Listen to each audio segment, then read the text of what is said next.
Assalamualaikum warahmatullahi wabarakatuh. Waalaikumsalam warahmatullahi wabarakatuh. Bismillahirrahmanirrahim. Alhamdulillahi rabbil alamin. Wassalatu wassalamu ala ashrafil anbiya'i wal mursalin. Sayyidina wa maulana Muhammadin wa ala alihi wa ashabihil mujahidin at-tahirin, amma ba'du. Saudara-saudara kaum muslimin rahimakumullah. Nah, di dalam bangunan-bangunan surga itu seperti halnya terdapatlah kamar-kamar ghuraf dalam istilah Quran itu yang juga berisi divan, ranjang, tempat-tempat tidur yang indah-indah, dilengkapi dengan kasur-kasur yang tebal dan empuk, bantal dan permadani yang daripadanya bertahtakan emas. Terulah tempat tidur paling menggiurkan kita zaman sekarang ini yang namanya Dunlopillow atau Alga Spring Bed. Sejauh itu bayangan kita menggambarkan masih belum apa-apanya ketimbang tempat tidur yang ada di sorga itu nanti. Saudara-saudara kaum muslimin, apakah juga penduduk surga makan, minum, memakai pakaian? Iya. Mereka akan beroleh gelas, piala, kendi, cerek, dan piring-piring yang terbuat dari emas dan perak.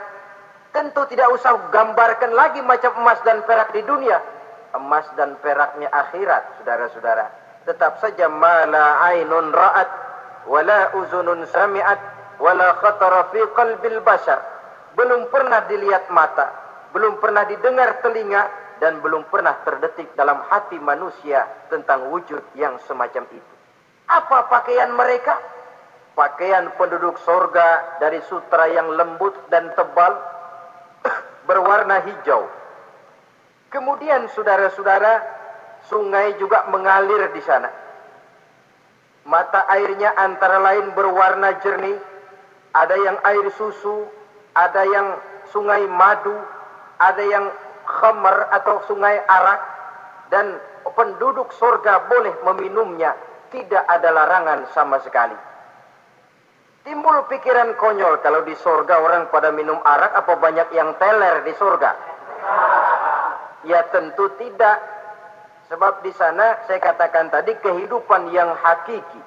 Segalanya diperbolehkan, segalanya dipersilahkan. Nah, lalu untuk masuk ke surga itu apa melalui pintu? Memang melalui berbagai macam pintu. Dan ada pintu-pintu khusus yang tidak boleh dimasuki orang lain. Sayyidina Abu Bakar Siddiq radhiyallahu an pernah bertanya tentang hal itu kepada baginda Nabi. Ya Rasul, apakah di surga ada pintu-pintu khusus? Ada, Abu Bakar. Ada di dalam surga itu pintu yang namanya Rayyan. Tidak boleh masuk ke pintu itu melainkan orang-orang yang puasa. Orang-orang yang rajin puasa, mereka akan masuk ke surga melalui satu pintu yang dinamakan Babur Rayyan atau pintu Rayyan. Ada pintu jihad yang masuk lewat itu hanya mereka orang-orang yang waktu di dunia sepanjang hidupnya berisi jihad, menegakkan dan meninggikan kalimat Allah. Ada Babus Sadaqah, pintu yang hanya boleh diliwati oleh orang-orang yang rajin bersedekah, ringan tangan dalam memberikan bantuan kepada orang-orang yang memang memerlukannya. Dan setiap orang melalui pintu yang sesuai dengan amalannya masing-masing. Ketika itu Abu Bakar bertanya, ya Rasul, apa ada orang yang dipanggil dari tiap pintu? Tiap pintu manggil dia. Kata Nabi, ada Abu Bakar, dan saya doakan kau masuk salah satu di antara orang yang dipanggil dari tiap pintu. Ini orang multi komplek ini. Puasa, dia ahli puasa. Soal jihad, sepanjang hidupnya dia jihad. Sedekah memang tangannya pemurah. Tahajud memang tiap malam. Sementara itu akhlaknya luhur. Tiap pintu manggil dia. Dalam hadis ada juga perempuan yang bernasib baik. Dijelaskan oleh Nabi, Iza sallatil mar'atu khamsaha, wa samat sahraha, wa hafizat farjaha, wa ata'at zawjaha, qila laha udkhuli min ayyi abwabil jannati syi'ti. Apabila seorang perempuan dia kerjakan solat yang 5 waktu, dia puasa di bulan Ramadan, dia jaga kehormatan dirinya, kemudian dia taat kepada suaminya, di akhirat nanti dikatakan kepada perempuan tadi, wahai perempuan, udkhuli min ayyi abwabil jannati syi'ti. Masuklah kamu ke dalam surga dari pintu mana saja yang kamu mau. Disuruh pilih, saudara-saudara. Nah, kalau kita waktu di dunia ini tidak ada keistimewaan amal, bingung mau masuk pintu mana. Ramadan puasanya kayak gendang. Depan doang sama belakang, penutupan sama pembukaan, peserta kehormatan. Tengah-tengahnya kosong. Nanti mau masuk pintu royan, ditanya, ini pintunya orang yang puasa. Kamu puasa Ramadan? Puasa juga sih. Puasa juga sih bagaimana? Iya, pembukaan mau penutupan.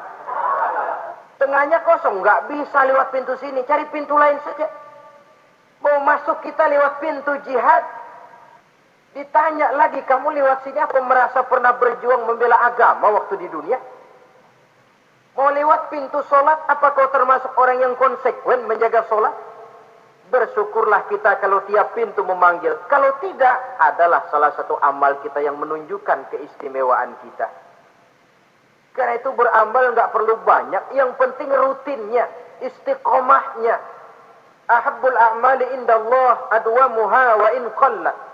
Amalan yang paling dicintai Allah yang dikerjakan secara tuntas walaupun tidak banyak. Saudara baca ayat Quran nggak banyak, satu malam cuma 3 ayat, tapi rutin tiap malam 3 ayat, tiap malam 3 ayat. Itu lebih dicintai Allah daripada sekali ngaji 1 juz, terus 3 bulan nggak ngaji-ngaji. Lebih baik yang sedikit-sedikit ini tapi rutin, dia akan menjelma menjadi amalan yang banyak daripada sekalinya banyak lalu ke belakangnya tidak ada sama sekali. Hendaknya ada amalan-amalan kita yang menunjukkan keistimewaan dan kelak akan menjadi pintu yang kita tempuh di surga nanti. Apabila kita sudah melalui pintu-pintu surga itu dan tinggal di dalamnya dengan pakaian, dengan perhiasan, dengan makanan dan minuman sebagai yang saya sebutkan tadi, maka kita pun dalam kehidupan di sana akan dilayani oleh pelayan-pelayan muda. Yatufu alaihim wildanun mukhalladun. Pelayan-pelayan yang muda itu keliling melayani apa keperluannya dan tidak pernah tua pelayan itu, sebagaimana kita pun tidak akan pernah tua. Pendeknya sudah jadi king of king di surga itu, jadi raja di raja. Fasilitas serba cukup, apa yang kita mau tersedia, tidak ada larangan dan pelayan seperlunya diberikan kepada kita. Bagaimana keadaan penduduk surga? Dari Imam Turmuzi dijelaskan satu hadis, berkata Hasan al-Basri, ahlul jannati kulluhum abna'u salasa wa salasin sana. Mereka rata-rata orang-orang muda penduduk surga itu. Umurnya tidak lebih 33. Ya, muda-mudanya, cakep-cakepnya, ganteng-gantengnya. Pantas kalau satu hari ada perempuan tua menghadap Rasul. Ya Rasul, saya ahli ibadah. Saya beriman kepada Allah, saya cinta kepada Islam, apakah saya akan masuk surga ya Rasul? Nabi senyum, enggak bu, nenek-nenek enggak masuk surga. Itu perempuan nangis sejadi-jadinya. Ya Rasul, kalau gitu sia-sia tahajud saya, sia-sia puasa saya, sia-sia segala macam ibadah saya. Nenek-nenek enggak masuk surga ya Rasul, sayang benar segalanya ini. Rasul kemudian menghampiri perempuan tadi. Bu, kalau yang ibu bilang itu benar, ibu masuk surga. Cuman di sana ibu balik muda lagi. Kulit nggak kempot kayak begitu. Rambut nggak putih macam begitu. Ibu nanti di surga bakal jadi muda lagi. Salasa wa salasin, umur 33 tahun. Rata-rata seluruh penduduk surga umurnya begitu. Tidak ada yang tua, tidak ada yang anak-anak, tidak ada yang remaja, rata-rata segitu. Lalu bagaimana? Di surga hati mereka menjadi satu. Di antara sesama penduduk surga. Tidak ada yang iri hati, tidak ada yang punya sifat dendam. Itu keadaan di surga.